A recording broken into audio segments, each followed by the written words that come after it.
Et bonjour les amis, j'espère que vous allez bien. Alors aujourd'hui on se retrouve dans une seconde vidéo comme la précédente où on va essayer de restaurer un Apple Macintosh. Aujourd'hui on va se focaliser sur l'alimentation des Apple Macintosh classique et classique 2 puisqu'ils partagent la même alimentation. Il faut savoir qu'il y a eu deux révisions, donc la révision comme les cartes mères A et B. La seule différence qu'il y a entre les deux, c'est également le nombre de condensateurs sur les deux cartes et c'est également le connecteur qui va changer en fonction des années. La révision A a un gros connecteur quand la révision B a un tout petit connecteur. Comme les cartes mères, les condensateurs des alimentations vont commencer à couler au bout de 30 ans. Bon, c'est, on va dire, lié à l'âge, mais c'est également lié au fait que ces Macintosh étaient des fins de série, entre guillemets, et les composants déjà commençaient à l'époque à se dégrader. Alors, est-ce que c'est lié à Apple? Est-ce que c'est lié aux fournisseurs des différents composants? Ça, on ne le saura jamais. Mais toujours est-il que les symptômes sont les suivants. L'absence de son. On a également le fait que l'écran n'est pas stable. Il a tendance à sautiller. On a également des différences de tension. Donc ça, tous ces symptômes veulent dire que l'alimentation a des condensateurs qui fuient et du coup, on va voir comment les restaurer.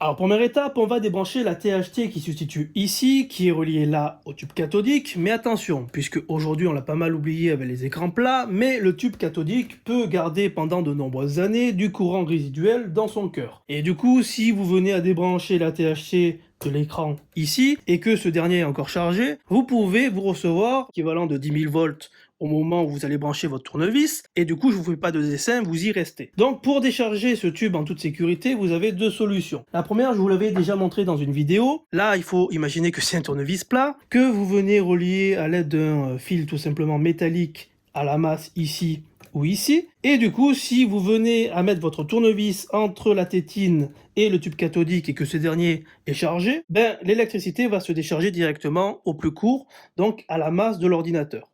Donc vous pourrez le faire en toute sécurité. La seconde méthode que j'ai découvert au fil du temps, c'est tout simplement vous prenez vos petits doigts, puisque en fait la tétine est retenue par deux petits tétillons métalliques qui sont écartés comme cela. Vous venez pincer la tétine en la poussant, tac, vous décollez un côté et vous faites l'autre. Puisque voilà à quoi ça ressemble, vous avez un genre de crochet, donc vous la poussez d'un côté, vous enlevez un côté, vous la poussez de l'autre et ça se déclipse en toute sécurité puisque on n'a pas mis encore une fois ses doigts entre ça et le tube. Bon, une fois que c'est déchargé, vous allez pouvoir débrancher ici, ici, dévisser là et on va pouvoir du coup s'attaquer à la seconde étape qui est de dessouder les anciens condensateurs pour les remplacer.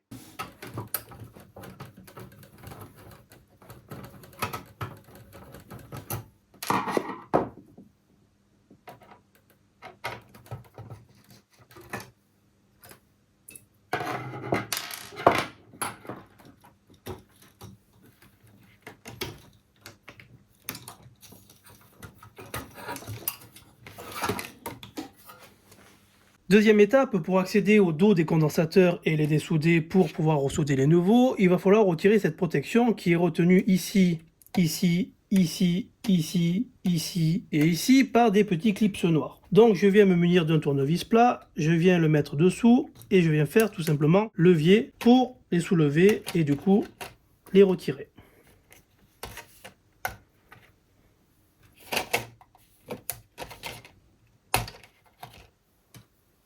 Et voilà. Maintenant, je retourne à l'alimentation. Je peux constater que dans cette zone-là, les condensateurs ont commencé à fuir. Donc, ce n'était pas du luxe de faire le remplacement de ces condensateurs-là. Ce qui fuit généralement également, c'est celui-là et celui-là. Mais honnêtement, à y être, je vais tous les faire puisqu'il faut se dire que si ceux-là ont commencé à fuir, les autres fuiront tôt ou tard. Et au bout de 30 ans, c'est un petit peu normal. Alors, certains, pour faire des économies de bout de chandelle, vont s'arrêter uniquement dans cela, mais vont être obligés plus tard d'y revenir, de redémonter la THT du tube cathodique, etc. pour changer ceux qui n'ont pas changé. Donc je trouve ça un petit peu absurde et c'est pour cela qu'on va tout faire tout de suite. C'est parti. Comme précédemment, on va avoir besoin pour ce faire, premièrement d'étain pour souder les nouveaux condensateurs. On va avoir besoin de flux de soudure qui va favoriser, on va dire, le fait de dessouder les anciens condensateurs et d'isoler également les pistes pour ne pas faire chauffer l'ensemble de la carte et l'endommager. On va avoir besoin de tresses pour dessouder les condensateurs et bien sûr d'un fer à souder. Donc avec la grosse pointe, on va aller plus vite. On met du flux aux endroits où on veut dessouder. Donc là, je vais faire premièrement tous les condensateurs du bas.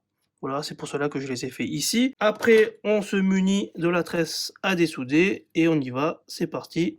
Donc si vous avez encore une fois un aspirateur pour aspirer les vapeurs d'étain, n'hésitez pas à le mettre. Là, je le mets pas pour la vidéo, mais il faudrait que je le mette puisque ça fait pas mal de fumée.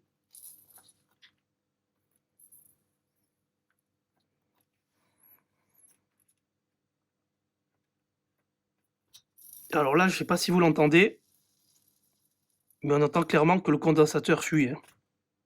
Donc c'était encore une fois pas du luxe de les faire.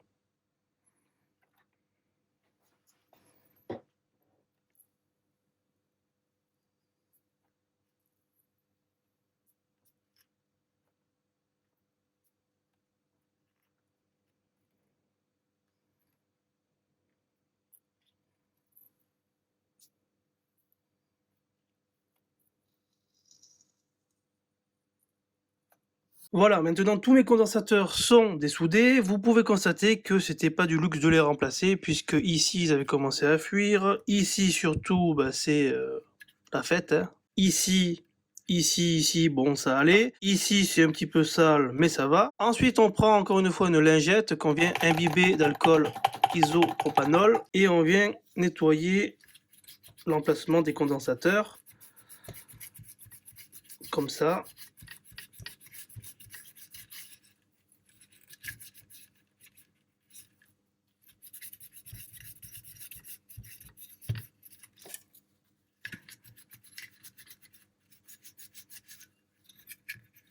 Et on termine par nettoyer la petite tétine de la THT, ça ne fera pas de mal et ça évitera de mettre du gras de partout au remontage.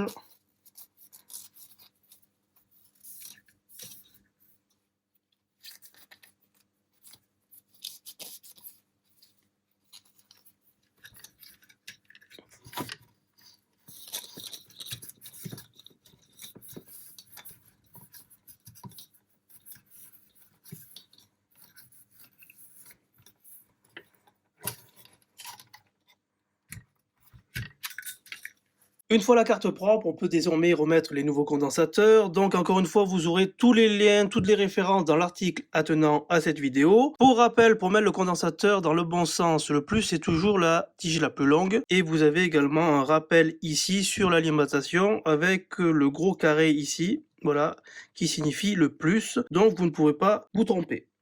Je viens faire glisser comme cela le condensateur et pour le verrouiller derrière, je soulève et je viens plier comme ceci les pattes pour ne pas qu'il retombe. Voilà ce que ça donne une fois que tous les condensateurs sont remplacés. Je retourne ensuite l'alimentation comme cela. Il ne reste plus du coup qu'à ressouder ces nouveaux condensateurs et à couper les extrémités pour les ajuster.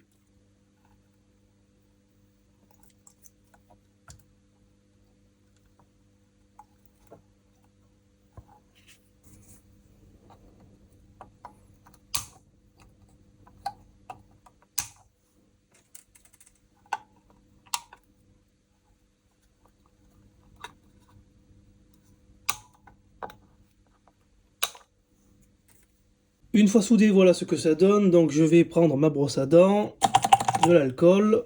Je viens frotter tous les endroits où j'ai mis du flux. Tac.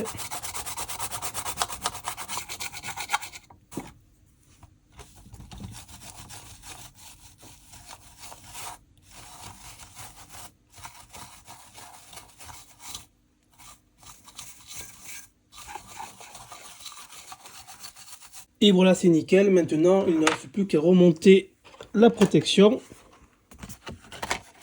Comme ceci. Je reprends les petits clips en plastique. Voilà, je les écarte. Je viens les faire glisser dans les trous prévus à cet effet.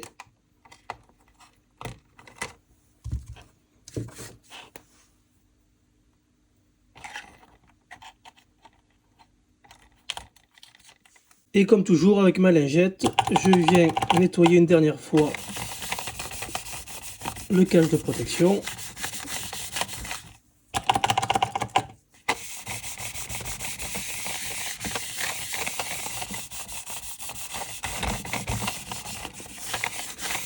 Et désormais, il ne reste plus qu'à la remonter et la tester pour voir si ça fonctionne.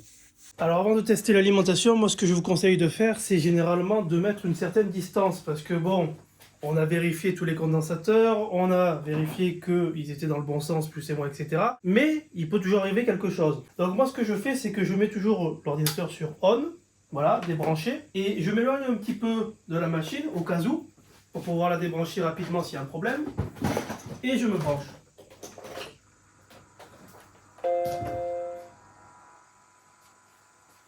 Bon, il n'y a rien qui a explosé, c'est pas mal, et l'écran s'allume. Bon, on va rester jusqu'au processus de démarrage, et après on fera la petite conclusion. Voilà les amis, c'est tout pour aujourd'hui. Alors comme rappelé en début de vidéo, ne jouez pas avec les hautes tensions, puisque même si ces composants ont plus de 30 ans, ils peuvent quand même garder pendant très longtemps des tensions qui sont mortelles. Donc si vous ne vous sentez pas de le faire, n'hésitez pas à contacter des personnes qui sont habilitées à le faire. Sur ce, je vous laisse, prenez soin de vous et à bientôt.